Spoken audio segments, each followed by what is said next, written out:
For years, I heard tales about Bigfoot sightings in the mountains, and I'd nod politely while thinking the storyteller had been out in the sun too long. But after what happened during the winter of 2019, I can't dismiss those stories anymore. What I'm about to share sounds impossible, and part of me still can't believe it happened. But it did. Every single word of it is true. I live alone in a cabin in the Cascade Mountains of Washington State. The nearest neighbor is about 15 miles down a logging road that turns into a mud pit every spring and an ice rink every winter. Most people think living this far from civilization is crazy. They ask what I do if I get hurt or sick. They ask if I get lonely. They ask why anyone would choose to be so isolated. I moved up here after I retired early from construction work. Spent 30 years building houses for other people, 30 years of early mornings and late nights, 30 years of hammering nails and reading blueprints, 30 years of building dreams for families while neglecting my own. When I finally had enough money saved up, I decided I wanted to build a life for myself somewhere quiet. Somewhere I could think, somewhere I could hear myself breathe, somewhere the only sounds at night were natural ones. And there were plenty of sounds up here. Owls hooting from the pines, coyotes yipping in the distance, elk bugling during mating season, wind rushing through the trees like ocean waves, rain pattering on the roof in spring, thunder rolling across the valley in summer, the crack of tree branches breaking under heavy snow in winter. After 3 years of living in my cabin, I'd gotten used to all of it. The sounds became a kind of music that helped me sleep. I knew what every creak and rustle meant, or at least I thought I did. My cabin wasn't much to look at from the outside. Single story, maybe 800 square feet. I'd built it myself with help from a buddy who made the trip up here a few times during construction. Wood frame, metal roof, solar panels for electricity. I had a well for water and a wood stove for heat. No internet except for a satellite connection that worked when it felt like it. No cell service. Just me in the mountain. I liked it that way. The solitude gave me time to think about things I'd never had time for before. I read books. I learned to cook better than I ever had in my life. I took long walks through the forest and didn't have to worry about traffic or crowds or any of the things that had driven me crazy in the city. Up here, time moved differently. Days blended together in a way that felt natural rather than rushed. Winter came early that year. By mid-November, we already had 2 feet of snow on the ground. The temperatures dropped fast and stayed down. Most nights it got to negative 15 degrees, some nights colder than that. I'd lived through cold winters before, but this one felt different from the start. Meaner somehow, more aggressive. The snow kept coming in waves, 3 inches one day, 6 inches 2 days later. Then nothing for a week, followed by another massive dump of snow. By early December, I had to shovel a path from my cabin to my shed every morning just to get to my firewood. The snow piled up so high on my roof, I had to climb up there with a rake and pull it off before the weight caused problems. I usually did pretty well hunting to supplement my food stores: deer, rabbit, the occasional grouse. I was a decent shot and knew the patterns of the wildlife around here. But that winter, every hunting trip came up empty. I'd trek out into the woods at dawn, sit in my usual spots, and see nothing. No deer tracks, no rabbit runs, not even squirrels chattering in the trees. The forest felt abandoned, like all the animals had packed up and moved somewhere warmer. I'd sit in my hunting blind for hours, watching and waiting, and nothing would move except the snow falling and the wind blowing through the pines. Even the birds seemed to have left early. Usually I'd see ravens and jays year-round, but that winter they disappeared. The silence was oppressive. I started wondering if something was wrong. Was there a disease going through the animal population? Had a pack of wolves moved into the area and driven everything out? Were the animals sensing something I couldn't? Some kind of danger approaching? I'd heard stories from old-timers about animals fleeing before earthquakes or volcanic eruptions. Maybe they knew something I didn't. By the third week of December, I was relying entirely on my canned goods and the dried meat I'd put up the previous fall. I wasn't worried about starving or anything like that. I always kept enough supplies to last through a rough winter, 6 months worth of food at minimum. Beans, rice, canned vegetables, soup, dried pasta, flour, sugar. I had everything I needed, but the silence in the woods bothered me. In 3 years, I'd never seen the forest so empty and quiet. It felt wrong somehow, unnatural. That's when the sound started. I was sitting in my chair one night reading a book about the history of the logging industry in Washington. It was around 10 o'clock. The wind had died down and everything outside was still. That's when I heard it. A scratching sound coming from above my head. Soft at first, then a little louder. Scratch, scratch, scratch. I looked up at the ceiling and listened. It stopped. I went back to my book. A few minutes later, it started again. This time it sounded like something was dragging across the attic floor. I figured a branch had fallen on the roof and the wind was pushing it around. The wind did pick back up that night, so it made sense. The sounds continued over the next few days, scratching, thumping. Sometimes it sounded like shuffling, like something was moving around up there. I kept telling myself it was probably a raccoon or a possum that had found a way into the attic to escape the cold. Both animals were smart enough to seek shelter when temperatures dropped this low.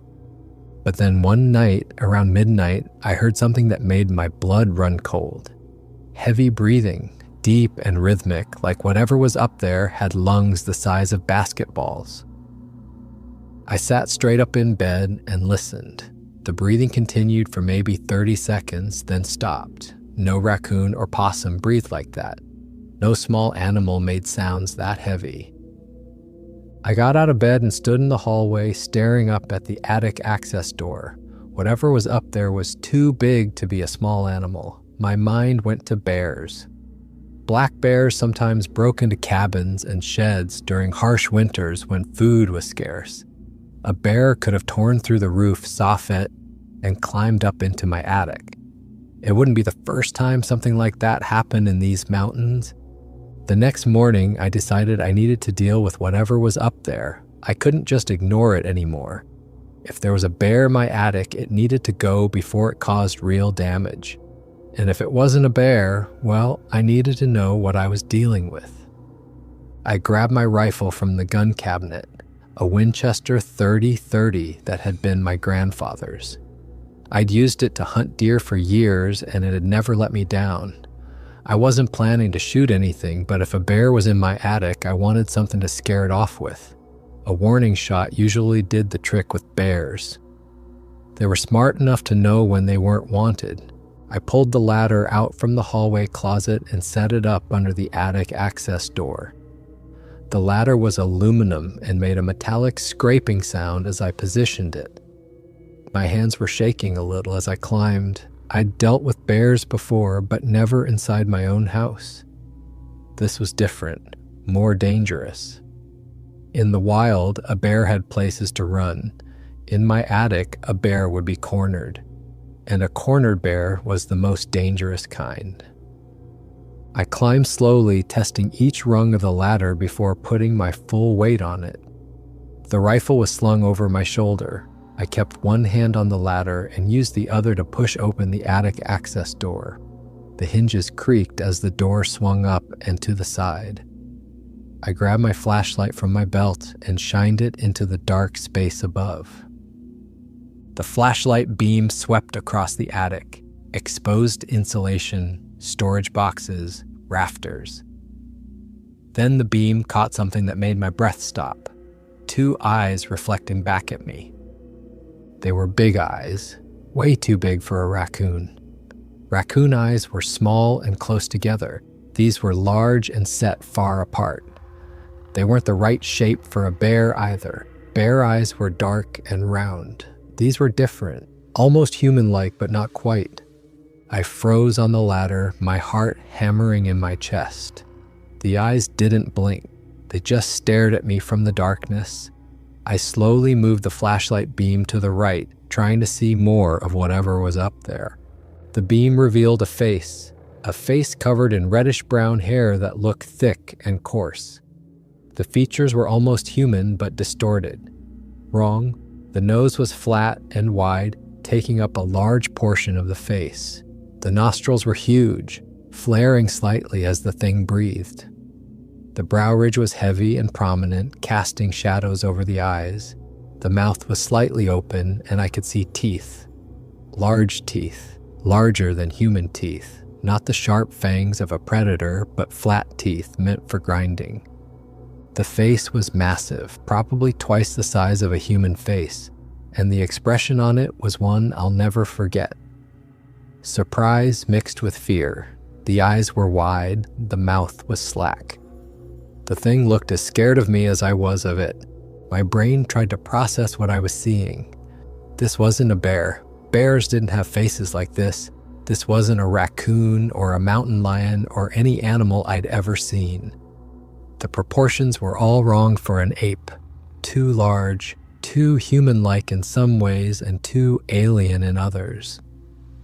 The realization hit me all at once, like a punch to the gut. Bigfoot. There was a Bigfoot in my attic, an actual Bigfoot. The thing from campfire stories and blurry photographs. The creature that wasn't supposed to exist. It was real. And it was 10 feet above my head, staring down at me with those massive, frightened eyes. Panic flooded through me like ice water. My hands went numb. My vision tunneled until all I could see was that massive face staring at me.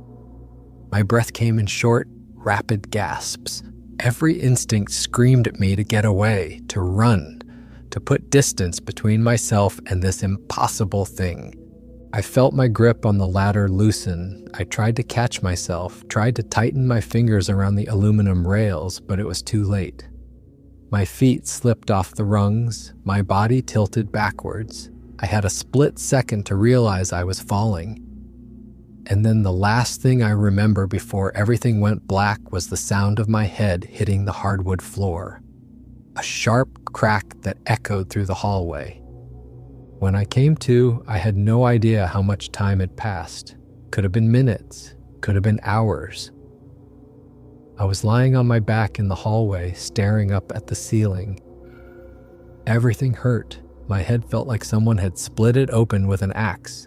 Sharp, stabbing pain radiated from the back of my skull. When I tried to move, waves of nausea washed over me. I touched my scalp gently and my fingers came away sticky with blood. Not a lot of blood, but enough to scare me. I managed to sit up and the whole room spun. I had to close my eyes and breathe slowly until the spinning stopped. When I opened my eyes again, I looked up at the ceiling. The attic door was closed. I couldn't hear any sounds from above. No breathing, no movement, nothing.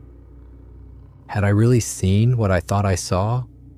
Or had I slipped on the ladder first, hit my head, and hallucinated the whole thing on the way down? That seemed more likely. More reasonable. People saw all kinds of things when they had head injuries. Concussions could cause hallucinations. Maybe my brain had invented the Bigfoot to explain why I fell. Maybe it was a dream or a vision brought on by trauma. I got to my feet slowly, holding onto the wall for support. I stumbled to the bathroom and cleaned the cut on my head as best I could.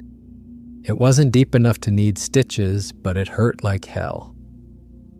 I took 4 aspirin and went to bed, convincing myself that I'd imagined the whole thing.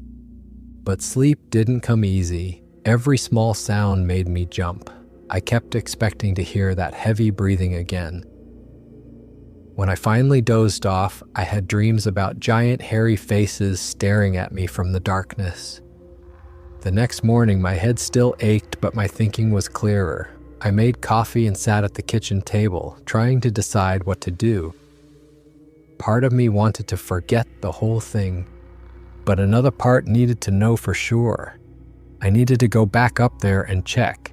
This time I brought a bigger flashlight, one of those heavy mag lights that could double as a club if needed. I climbed the ladder slowly, careful not to slip. When I pushed the attic door open, I half expected to see those eyes staring back at me again. The attic was empty. I climbed up into the space and looked around. My attic wasn't finished. Just exposed insulation, some storage boxes, and the rafters. I swept the flashlight beam across every corner. No Bigfoot, no bear, nothing. But as I was about to give up and climb back down, something caught my eye. The insulation near the far corner looked disturbed. I crawled over to it, mindful of the rafters. That's when I found them. Hairs, thick, coarse hairs stuck to one of the exposed beams. I pulled one free and held it up to the light.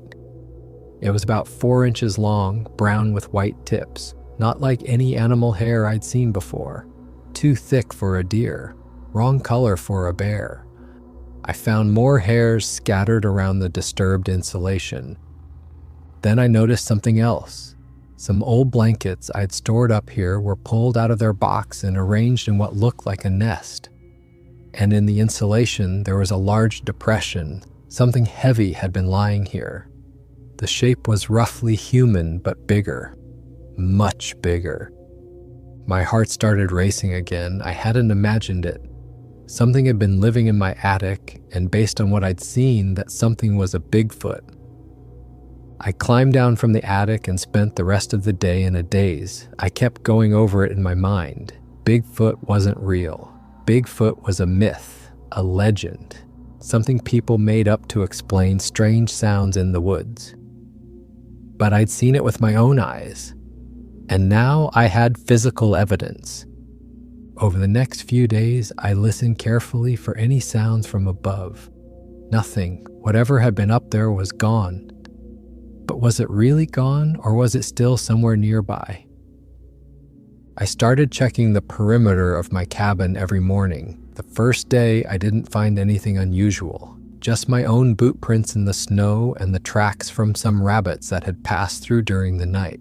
But on the second day, I found something that made me stop in my tracks. Footprints in the snow near my woodpile. Enormous footprints.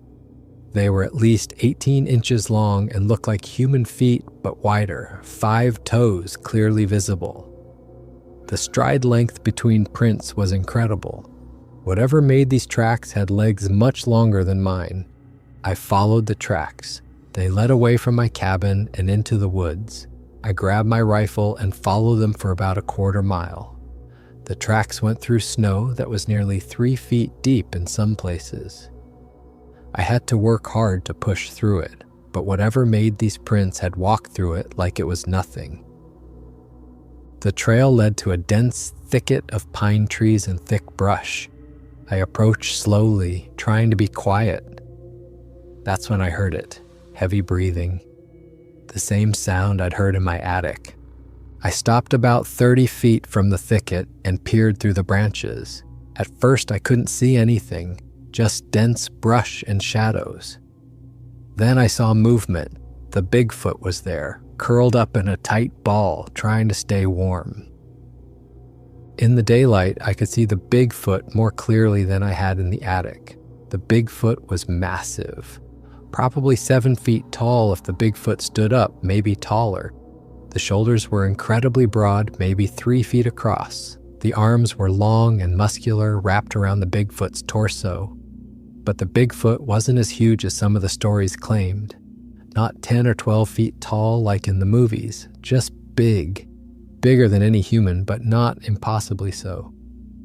The Bigfoot was covered in thick fur that was mostly brown with patches of white, especially around the shoulders and head. The white patches looked almost like frost or snow had settled on the Bigfoot's fur and never melted. The fur looked matted and dirty, clumped together in places. Through the fur, I could see the outline of ribs. The Bigfoot was thin, too thin. The Bigfoot's stomach was sunken in. The Bigfoot's limbs looked almost skeletal despite their size. The Bigfoot was shivering. I could see the Bigfoot's whole body trembling despite all that fur. The Bigfoot's breath came out in white puffs that hung in the cold air. The Bigfoot's eyes were closed, and the Bigfoot's face was pressed against the Bigfoot's knees. The Bigfoot looked like the Bigfoot was trying to make the Bigfoot's body as small as possible to conserve heat. The sight of the Bigfoot reminded me of times I'd come across injured deer or sick dogs on the side of the road. That same look of helplessness, that same desperate attempt to survive against impossible odds. The Bigfoot looked like the Bigfoot was barely hanging on. Like the Bigfoot had reached the end of the Bigfoot's rope and was just waiting for the cold to finish what the winter had started. I felt an unexpected wave of pity wash over me. I stood there for a few minutes, just watching. The Bigfoot didn't seem to notice me. It just stayed curled up, shaking from the cold. I didn't want to get any closer. I didn't want to startle it. Slowly, I backed away. When I got about 50 feet from the thicket, I stopped. I had an emergency blanket in my backpack, one of those silver survival blankets I always carried in case I got stuck out in the woods. I pulled it out and threw it toward the thicket. It landed in the snow about 20 feet from where the Bigfoot was hiding. Then I grabbed the beef jerky and trail mix from my pack. I tossed those onto the ground near the blanket. I gave a loud whistle, hoping to get to the Bigfoot's attention, then turned and walked quickly back toward my cabin. I didn't look back, but I heard movement behind me. After I'd gone about 100 yards, I stopped behind a large tree and peered around it. The Bigfoot had emerged from the thicket. It approached the blanket cautiously, looking around. Then the Bigfoot grabbed the blanket and the food and retreated back into the brush. I hiked back to my cabin feeling strange. I'd just fed a Bigfoot. Actually fed it. If I told anyone about this, they'd think I'd lost my mind. Over the next few days, I kept expecting the Bigfoot to move on. I figured once it got some food in its belly and had a blanket to keep warm, it would head off to find others of its kind. But that's not what happened. Every morning when I checked around the cabin, I found fresh tracks. The Bigfoot was staying close. I found tracks near my trash bin one night. The lid had been pulled off and some vegetable scraps were missing. Another morning, I saw the Bigfoot from my kitchen window. It was standing at the tree line about 70 yards away, just watching my cabin. The Bigfoot didn't look aggressive. It looked uncertain, almost like it was trying to decide whether to come closer or run away. The expression on the Bigfoot's face reminded me of a lost kid, like it needed help but didn't know how to ask for it. I started leaving food out, canned beans, old bread, dried fruit, anything I could spare. Every morning the food was gone, and the tracks in the snow showed the Bigfoot had taken it. After about a week of this, I started to worry. Winter was getting worse, not better. The temperatures kept dropping, more snow kept falling, and my firewood supply was running dangerously low. I spent an entire day out in the woods cutting down dead trees and hauling logs back to my cabin. It was brutal work. The cold made my hands stiff and my back ached from dragging heavy logs through deep snow. By the time the sun started setting, I'd only managed to gather enough wood to last maybe 3 or 4 days. At this rate, I'd run out of fuel long before spring arrived. I went to bed that night frustrated and worried. The fire in my stove burned low, and I pulled extra blankets over myself to stay warm. The next morning, I went outside to check my wood pile, expecting to see the same meager stack I'd left the night before. Instead, I found the pile had nearly doubled in size. Large branches and logs were stacked neatly near my shed. Some of the pieces were massive, trees that would have taken me hours to cut and drag. They were all there, arranged in a tidy pile. Fresh tracks covered the snow around the woodpile. The Bigfoot had done this. The Bigfoot had spent the night gathering firewood and bringing it to my cabin. I stood there in the cold morning air staring at the wood. The Bigfoot was returning the favor. I'd given it food and a blanket, and now the Bigfoot was helping me survive the winter too. I left extra food out that night, a whole can of stew and some bread I'd baked. The next morning it was gone, but there was more wood added to my pile. Over the following weeks, I saw the Bigfoot more frequently. The Bigfoot would appear at the tree line while I was outside splitting wood or shoveling snow off my roof. The Bigfoot never came too close, maybe staying 50 or 60 feet away, but the Bigfoot seemed curious. The Bigfoot would watch me work, tilting its head like it was trying to understand what I was doing. I started talking to the Bigfoot, just casual words, the kind of thing you'd say to a neighbor. "Cold today, isn't it? Found some extra bread for you. Thanks for the firewood." The Bigfoot would listen, those intelligent eyes watching me. The Bigfoot didn't run away anymore. One day I was hauling water from the creek. I'd filled a 5-gallon bucket and was struggling to carry it back up the hill to my cabin. The bucket was heavy and my boots kept slipping in the snow. That's when I saw the Bigfoot approaching. My heart raced, but I forced myself to stay calm. The Bigfoot stopped about 20 feet away and looked at the bucket, then at me. The Bigfoot made a gesture toward the bucket, almost like the Bigfoot was asking if I needed help. I set the bucket down and stepped back. The Bigfoot came forward slowly, bent down, and picked up the bucket with one massive hand.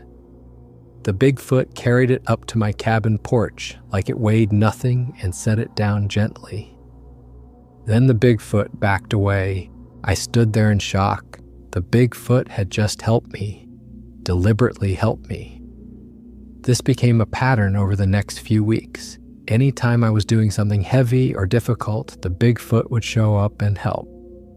The Bigfoot never came inside the cabin, but the Bigfoot would carry water, haul wood, even help me move a fallen tree that had blocked the path to my shed. The Bigfoot also started leaving gifts. One morning I found a pile of pine cones near my door. They were good fire starters, dried out and full of resin. Another day, I discovered the Bigfoot had patched a hole in my shed roof with bark and pine boughs. One morning, my walkway was completely cleared of snow, and the tracks showed the Bigfoot had done it during the night. I realized the Bigfoot was far more intelligent than I'd ever imagined. The Bigfoot could solve problems. The Bigfoot understood cause and effect. The Bigfoot was learning from watching me. I started leaving better food out for the Bigfoot, cooked meat, vegetables. Sometimes I see the Bigfoot eating from a distance, sitting at the edge of the woods. The Bigfoot seemed to be gaining weight. The Bigfoot's fur looked healthier, less matted. The Bigfoot was recovering. Then, in mid-January, a massive blizzard hit. I'd heard it was coming from my weather radio. The meteorologist sounded worried, which was unusual. He said this storm was going to be one of the worst in decades. Wind gusts up to 70 miles per hour, temperatures dropping to -30. Whiteout conditions expected for at least 24 hours. He urged everyone to stay indoors and stock up on supplies. I prepared as best I could. I brought an extra firewood and stacked it near the stove. I filled every pot and container I had with water in case the well pump froze. I checked my food supplies and made sure I had enough to last a week if I couldn't get outside. I charged all my batteries and made sure my emergency radio was working. The storm hit around noon. At first, it didn't seem too bad. Light snow, a bit of wind, nothing I hadn't seen before. But within an hour, everything changed. The wind picked up until it was howling like a living thing. The cabin shook with every gust. Snow came down so thick I couldn't see the tree line anymore. I couldn't even see my shed, and it was only 50 feet from the cabin. The temperature plummeted. I watched my thermometer drop from 0 to -10 to -20 in the span of a few hours. I kept the fire burning as hot as I could, feeding it wood every hour. But even with the fire roaring, I could feel cold air seeping in through every crack and gap in the cabin walls. I sat by the fire, wrapped in blankets, adding wood whenever the flames started to die down. The wind screamed outside like it was trying to tear the cabin apart. Snow piled up against the windows until I couldn't see out anymore. I was sealed in, buried alive in snow and ice and darkness. I worried about the Bigfoot. How would the Bigfoot survive in this storm? The Bigfoot had thick fur, sure, but these temperatures and winds could kill anything. Even with all that insulation, the Bigfoot could freeze. The Bigfoot could get lost in the whiteout and wander until exhaustion took over. The Bigfoot could seek shelter under a tree or in a cave and never wake up. Around midnight, I heard heavy footsteps on my porch. At first, I thought it was just the wind blowing something against the cabin. But then I heard it again. Deliberate, rhythmic footsteps, heavy ones that made the porch boards creak. Then my door creaked open. I hadn't locked it. Part of me had left it unlocked on purpose, just in case the Bigfoot needed shelter. But I hadn't really expected the Bigfoot to take me up on it. I'd thought the Bigfoot would find shelter somewhere else, in a cave or under a thick stand of trees. Somewhere in the forest where the Bigfoot felt safe. The Bigfoot entered, and a blast of frigid air came in with the Bigfoot. The temperature in my cabin dropped 10 degrees in an instant. The Bigfoot was covered in snow and ice. The Bigfoot's fur was frosted completely white, like the Bigfoot had been dipped in sugar. Icicles hung from the Bigfoot's arms and chest. The Bigfoot's face was red where the fur was thinnest, showing signs of frostbite. The Bigfoot stood in my doorway, dripping melted snow onto my floor. The Bigfoot was shaking violently, the Bigfoot's whole massive body trembling from the cold. The Bigfoot looked at me, then at the fire. The Bigfoot's eyes were desperate, pleading. The Bigfoot needed warmth. The Bigfoot needed shelter. The Bigfoot needed help. I didn't move from my chair. I didn't grab my rifle or try to scare the Bigfoot away. I just watched as the Bigfoot looked at me with those intelligent, frightened eyes. After a long moment, I gestured to a spot on the floor near the fireplace. Not too close to the flames, but close enough to feel the heat. "Come get warm," I said. My voice sounded strange in the quiet cabin, competing with the howl of the wind outside. The Bigfoot approached slowly, cautiously. Each step was deliberate. The Bigfoot moved like the Bigfoot was afraid I might change my mind and attack. The Bigfoot sat down on the floor near the fire, the Bigfoot's massive body folding up as the Bigfoot settled into a sitting position. The Bigfoot kept some distance from me, maybe 6 feet, enough space that we weren't crowding each other, enough space that we both felt safe. I could smell the Bigfoot now, an earthy smell like wet fur and pine needles. Not unpleasant, just wild. We sat there in silence for hours. I'd add wood to the fire every so often. The Bigfoot watched the flames, seeming transfixed by them. The Bigfoot's breathing was loud but steady. Eventually, I dozed off in my chair. When I woke up at dawn, the Bigfoot was gone. The door was closed. The fire was still burning strong. And there was fresh wood stacked next to the fireplace. The Bigfoot had added to my fire before leaving. After the blizzard passed, the weather improved a little. Not warm by any means, but not as brutal. The Bigfoot continued staying near my cabin. Sometimes the Bigfoot would help with tasks during the day. Other times, the Bigfoot would shelter on my porch at night. I started leaving the porch light on for the Bigfoot. I cooked extra portions of my meals and left them on the porch.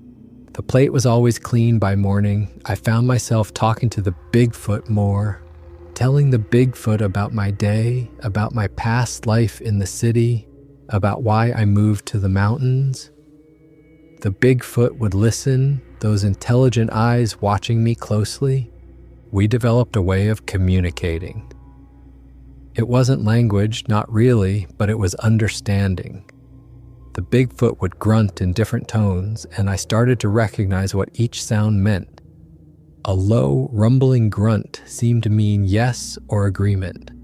A higher-pitched grunt, almost like a question, meant no or discomfort or confusion. The Bigfoot had a whole vocabulary of grunts and sounds that conveyed meaning if you paid attention. The Bigfoot would also gesture. The Bigfoot would point at things the Bigfoot needed or wanted to show me. Sometimes the Bigfoot would hold up the Bigfoot's hands in a stopping motion when the Bigfoot didn't want me to do something. Other times the Bigfoot would wave me forward when the Bigfoot wanted me to come closer or look at something. I started teaching the Bigfoot simple things, not because I thought the Bigfoot needed teaching, but because I wanted to share knowledge the way friends do. I showed the Bigfoot how my axe worked, demonstrating from a safe distance how to position the blade to split wood along the grain. I'd bring out a log, set it upright, and show the Bigfoot the proper swing technique. The Bigfoot watched intently, the Bigfoot's head tilted to one side in concentration. The next day, I found perfectly split firewood near my shed. The Bigfoot had practiced the technique and done it correctly. The splits were clean and even, better than some of mine. I showed the Bigfoot how to start a fire with matches. I made a small pile of tinder and kindling in a clear spot away from the cabin. I showed the Bigfoot how to strike the match, how to hold it to the tinder until it caught, how to carefully add larger pieces as the fire grew. The Bigfoot watched every movement I made. A few days later, I saw smoke rising from the woods where the Bigfoot had been spending time. The Bigfoot had started the Bigfoot's own fire. The Bigfoot was learning. The Bigfoot was adapting. The Bigfoot was smarter than I'd ever imagined possible. We developed routines together. In the mornings, I'd leave food on the porch. The Bigfoot would come by shortly after dawn to collect it. Sometimes I'd see the Bigfoot through the window. Other times I'd just find the plate empty and clean. The Bigfoot always cleaned the plates, often leaving them stacked neatly by the door. In the afternoons, if the weather was decent, the Bigfoot would help with chores. The Bigfoot would haul water from the creek while I cleared snow. The Bigfoot would gather firewood while I maintained my tools. We worked in a kind of partnership, each contributing what we could to help the other survive. One day in late January, I heard distressed sounds coming from the woods. They were different from the Bigfoot's normal grunts. These were sounds of pain. I grabbed my first aid kit and followed the sounds. I found the Bigfoot sitting against a tree about 100 yards from my cabin. The Bigfoot's left leg was bleeding badly. There was a deep gash running from the Bigfoot's knee to ankle. It looked like the Bigfoot had fallen on some sharp rocks or maybe gotten caught on a broken branch. The Bigfoot was clearly in pain. The Bigfoot's face was contorted and the Bigfoot was making low, whimpering sounds. I approached carefully, holding up the first aid kit so the Bigfoot could see it. The Bigfoot watched me but didn't move away. I knelt down next to the Bigfoot and examined the wound. It was deep and still bleeding. I pulled out my bottle of antiseptic and poured it over the gash. The Bigfoot flinched but didn't pull away. I used gauze to clean the wound as best I could, then wrapped it with ace bandages and duct tape to hold everything in place. The Bigfoot touched the bandage gently with one massive finger, then looked at me. The expression on the Bigfoot's face seemed grateful. The Bigfoot made a low, soft grunt that I'd come to recognize as the Bigfoot's way of saying thank you. Over the next 2 weeks, the Bigfoot stayed very close to my cabin while the leg healed. The Bigfoot often slept on my porch, wrapped in the blankets I'd given. Every day I'd check the wound and change the bandages. I went through my entire box of medical supplies, keeping that wound clean. The Bigfoot healed remarkably fast.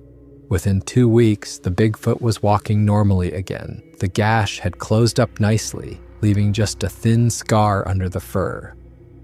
But even after the Bigfoot was fully healed, the Bigfoot seemed reluctant to leave.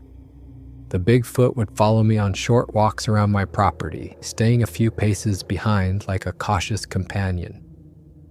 When I sat on my porch in the afternoon sun, the Bigfoot would sit nearby. We'd spend hours like that, not doing anything in particular, just existing in the same space. Then in late February, I noticed the weather starting to change. Not dramatically, not overnight, but slowly, gradually, the way spring always comes to the mountains, creeping in a little at a time. The days got a little longer. Each afternoon, the sun stayed up a few minutes more than it had the day before. The light changed too, becoming less harsh and white, taking on a golden quality that hadn't been there during the depths of winter. The sun felt a little warmer on my face when I stood outside, not warm enough to melt all the snow, not warm enough to make me shed my heavy coat, but warmer than it had been, warmer than the bone-chilling cold of January. I could feel the difference when I worked outside. I didn't have to stop every 10 minutes to warm my hands anymore. Snow began melting around the base of trees, revealing brown earth underneath for the first time in months. Little circles of dark ground spreading out from each trunk. The snowpack was still deep, maybe 3 feet in most places, but it was starting to settle. Starting to compress, starting its long, slow melt. I heard birds returning, at first just a few, a couple of ravens croaking from the treetops, then more. Jays and chickadees, their calls echoing through the forest, breaking the oppressive silence that had dominated the winter. The sound of those birds made me happier than I'd expected. Life was returning to these mountains. I saw rabbit tracks in the snow for the first time in months. Fresh tracks, not the old frozen ones from early winter. The rabbits were coming out of wherever they'd been hiding, venturing forth to find food and mates and territory. Where there were rabbits, there would soon be foxes and coyotes and all the other predators that depended on them. Spring was coming, slowly but surely. The forest was waking up from its long winter sleep. I also noticed the Bigfoot becoming more restless. The change was subtle at first. The Bigfoot would pace sometimes, walking back and forth at the tree line. The Bigfoot would stare off into the distance, the Bigfoot's head raised like the Bigfoot was sniffing the air. Like the Bigfoot was trying to catch a scent of something I couldn't smell. The Bigfoot began disappearing for hours at a time. The Bigfoot would leave in the morning and not return until evening. Then the Bigfoot would be gone for a full day. Then 2 days. Each time the Bigfoot came back, but I could tell something was pulling the Bigfoot away, some instinct or drive that I didn't understand. When the Bigfoot was around, the Bigfoot seemed distracted, less focused on our routines. The Bigfoot would still help with chores, but the Bigfoot's heart wasn't in it anymore. The Bigfoot's eyes were always looking elsewhere, always searching for something beyond my cabin and the small world we'd created together. I knew what was happening. The Bigfoot was preparing to leave. Maybe the Bigfoot had family out there somewhere, a mate or children or parents. Maybe there were other Bigfoot the Bigfoot needed to find. Maybe the Bigfoot just needed to return to whatever life the Bigfoot had lived before. That harsh winter drove the Bigfoot to my attic. Whatever the reason, I knew our time together was coming to an end. I'd known it couldn't last forever. Winter had brought us together out of necessity. We'd needed each other to survive. But spring was coming, and with spring came the ability to live independently again. The Bigfoot didn't need my food anymore. The animals were returning. The Bigfoot could hunt and forage like the Bigfoot had before. And honestly, I didn't need the Bigfoot's help anymore either. I could haul my own water and gather my own wood. I could survive on my own just fine. That's what I've been doing for 3 years before the Bigfoot arrived. But realizing we didn't need each other anymore didn't make the impending separation any easier. I'd gotten used to the Bigfoot's presence, used to seeing that massive figure at the tree line, used to the sound of those heavy footsteps on my porch at night, used to the routine we'd developed together. The cabin was going to feel very empty once the Bigfoot left. One morning in early March, I woke up and checked the porch. No Bigfoot. I looked around the cabin, no fresh tracks from the night before. I walked out into the woods, following the paths where I usually found the Bigfoot. Nothing. The Bigfoot was gone. I felt a strange emptiness. For months, the Bigfoot had been a constant presence. The Bigfoot had become part of my daily routine.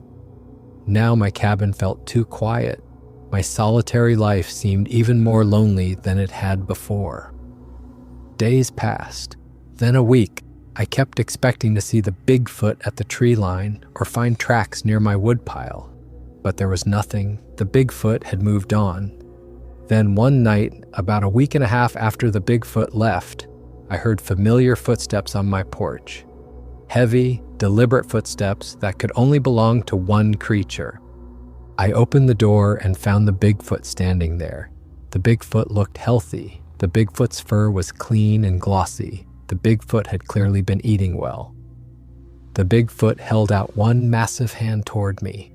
In the Bigfoot's palm was a smooth river stone, perfectly round and about the size of a baseball. The stone was beautiful, polished by years of water flowing over it. I took the stone, holding it carefully. I understood what this was. A goodbye gift. The Bigfoot was leaving for good and wanted to give me something to remember our time together. The Bigfoot turned and started walking toward the tree line. The Bigfoot paused once and looked back at me over one massive shoulder. Then the Bigfoot disappeared into the darkness of the woods. I never saw the Bigfoot again. Spring came fully after that, then summer, then fall. Life returned to its normal rhythms. I went back to my routine of reading, maintaining the cabin, taking walks through the woods. But everything felt different now. I kept the smooth river stone on my mantle. Every time I looked at it, I thought about the Bigfoot, about those months we spent surviving the winter together, about how a creature I'd once thought was nothing but a myth had become something like a friend.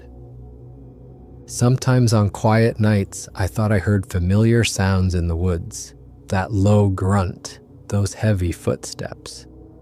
But when I look out the window, there was never anything there. No tracks in the morning, no signs that the Bigfoot had returned. I wondered where the Bigfoot went. Had the Bigfoot found others of its kind? Was the Bigfoot somewhere in these mountains right now, living a life I could never fully understand? I hope the Bigfoot was okay. I hope the Bigfoot had survived and was thriving somewhere out there. I still live in this cabin, still go about my solitary life. But the forest doesn't feel as lonely anymore. I know now that there's more out there than most people realize. Things that science hasn't explained. Creatures that exist in the spaces between what we know and what we think is impossible. On cold winter nights, I still leave food on my porch, just in case.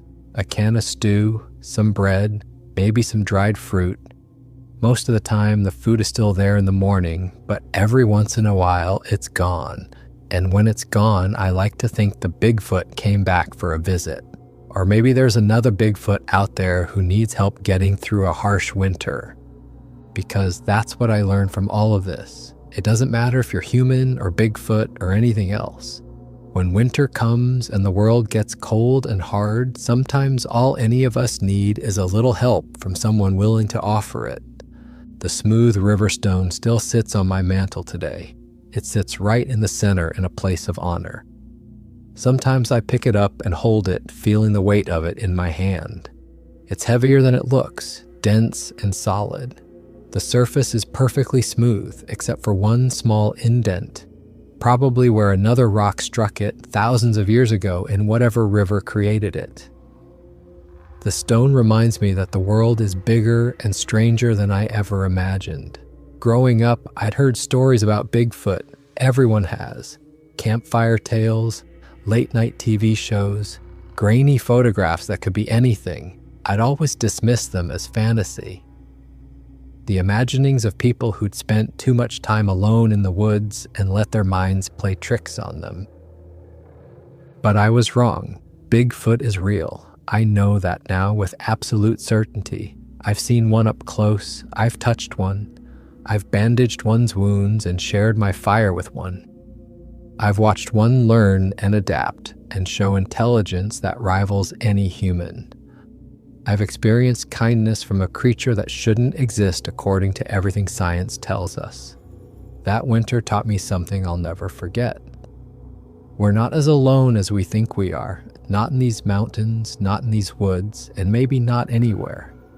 There are things out there that exist in the shadows, things that live just beyond the reach of our understanding, things that we've labeled as impossible simply because we haven't proven them yet.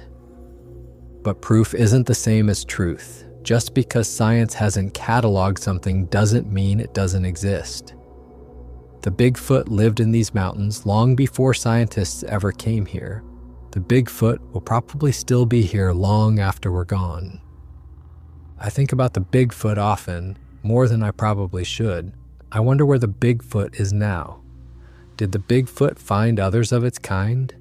Is there a whole family of Bigfoot somewhere in these mountains, living their lives in secret? Does the Bigfoot have children now? Does the Bigfoot tell them stories about the winter the Bigfoot spent with a human? I like to imagine the Bigfoot is happy, thriving somewhere deep in the wilderness where humans rarely go. Living the life the Bigfoot was meant to live, surrounded by others who understand the Bigfoot in ways I never could. But I also hope the Bigfoot remembers me the way I remember the Bigfoot. I hope the Bigfoot thinks about that winter sometimes, about the cabin and the fire and the meals I left on the porch, about how we helped each other survive when everything seemed hopeless. I hope the Bigfoot looks back on our time together as fondly as I do. Spring turned to summer that year. Then summer turned to fall. Life returned to its normal rhythms. I went back to my routine of reading, maintaining the cabin, taking walks through the woods. But everything felt different now. The solitude felt less complete. I was alone, yes, but I no longer felt lonely. Knowing the Bigfoot existed changed how I experienced the forest. Every sound made me wonder if it might be the Bigfoot returning. Every shadow at dusk made my heart race with the possibility of seeing that massive figure again. I found myself looking for signs constantly, tracks in the mud, broken branches that might have been made by something large moving through the underbrush, anything that might indicate the Bigfoot was still nearby. But I never found any clear evidence. No more tracks appeared around my cabin. No more firewood showed up mysteriously during the night. No more food disappeared from my porch. If the Bigfoot came back to visit, the Bigfoot did so without leaving any trace. The forest doesn't feel as lonely anymore.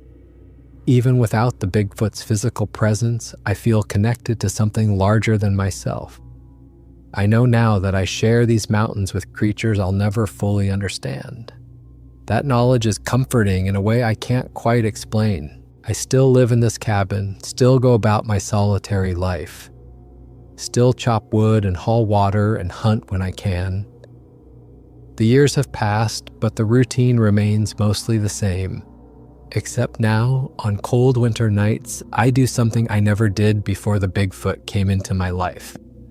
I leave food on my porch, not every night, but often, especially when the weather gets bad and the temperatures drop and the snow piles up.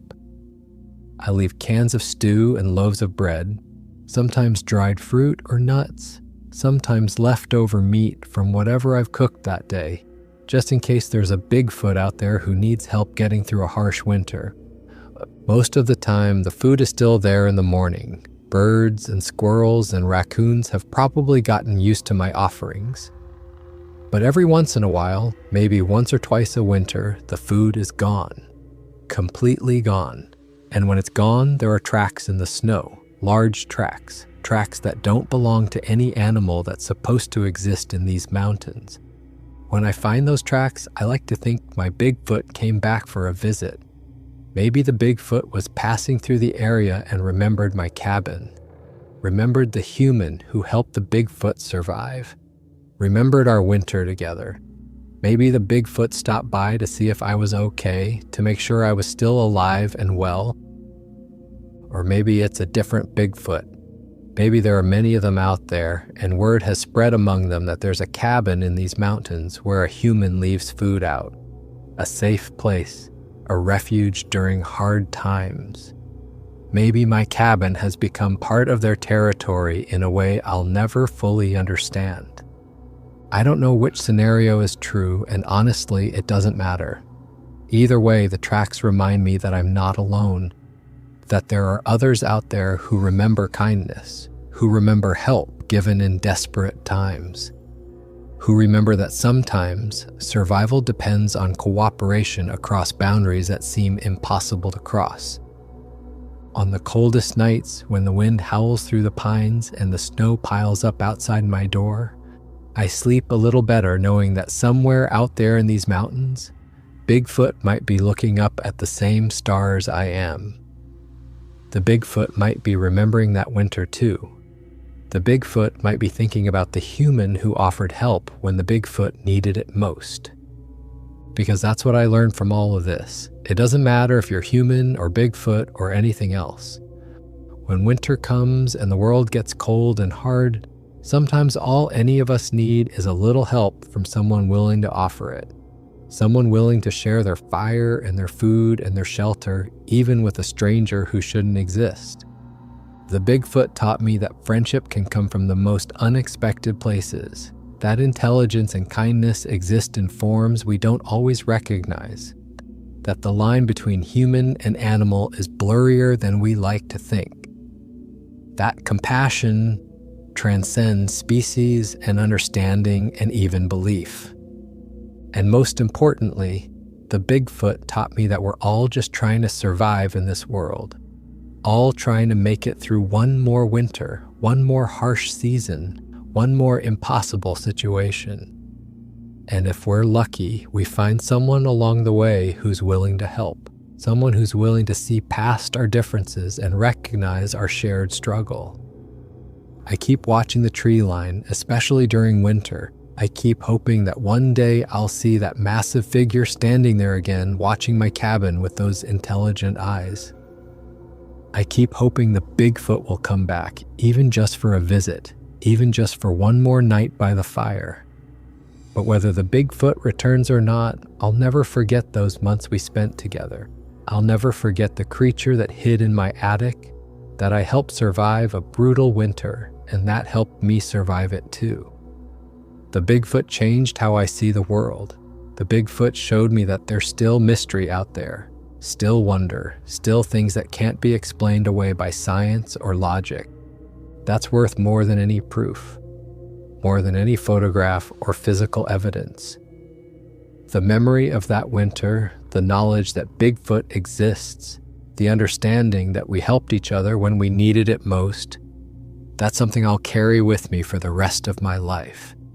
And on the coldest nights, when the wind howls through the pines and the snow piles up outside my door, I sleep a little better knowing that somewhere out there in these mountains, the Bigfoot might be looking up at the same stars I am. The Bigfoot might be remembering our winter together.